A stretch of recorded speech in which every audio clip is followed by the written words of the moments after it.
Nacogdoches County Democratic Party Chair John Watt. Thank you for being here with me today. The second special session just wrapped up. What were your thoughts on it? Well, there was a lot of things that went on. Of course, it was highlighted by the walkout by the Democrats. And they stayed away for about 2 weeks there and held the process up and brought a lot of attention, national attention to what was going on in Texas. But ultimately, of course, they passed the redistricting.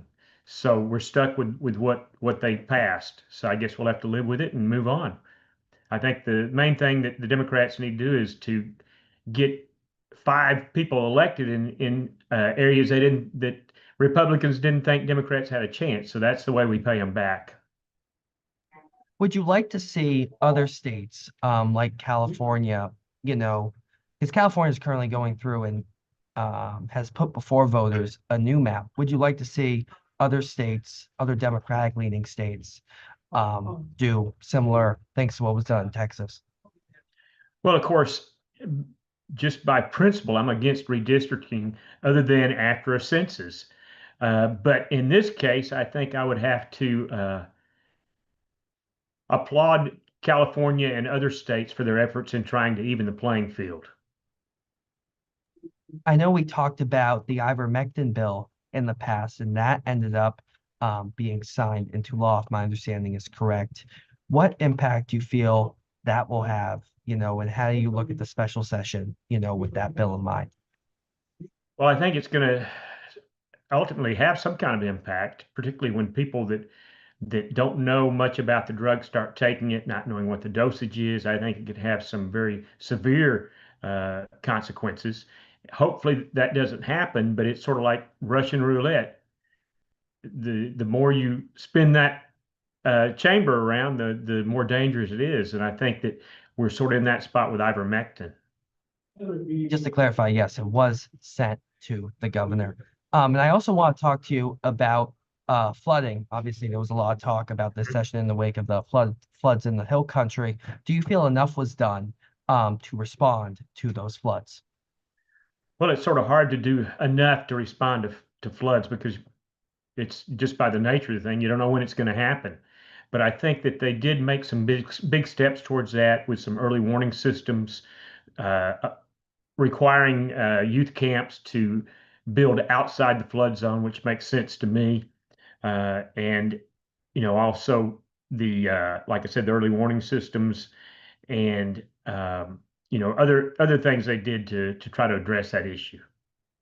What would you like to see, the Democratic Party do moving forward now with some of the legislation that's passed during this special session? You sort of allude to, the congressional maps, but just overall, where would you like to see the Texas Democratic Party head from here?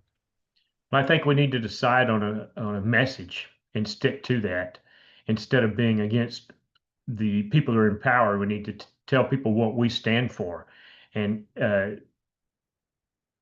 try to express that so that we can win some of those independent voters over and maybe even some Republicans that ultimately I think that we all have the same goals in mind. We just have different ways of trying to reach them. What are the biggest topics you feel Democratic lawmakers should highlight then? Well, I think there's a lot of potential judicial things going on concerning the redistricting, that kind of thing. I think we need to continue trying to push some of those, but also just trying to again hone our message a little bit and try to attract some of those people that maybe not have voted Democrat in the past. Because in order for us to make some changes, we've got to get more Democrats elected to the state legislature, and that occurs by going out there and doing grassroots and getting more people to vote and more people involved and just the whole thing. It's not just one thing that we can do, but 1,000 things that we have to do. And could you see another special session being called? The governor has personally hinted at it.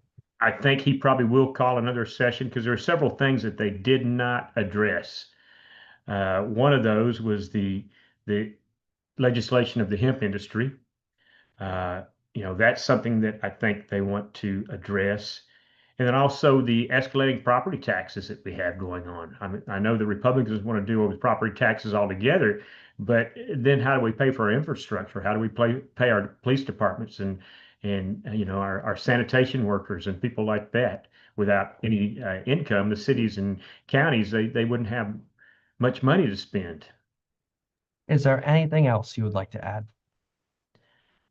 Um, I think that maybe they did some good things in this last session. I think that they tried to address some concerns over the STAR testing system for public schools.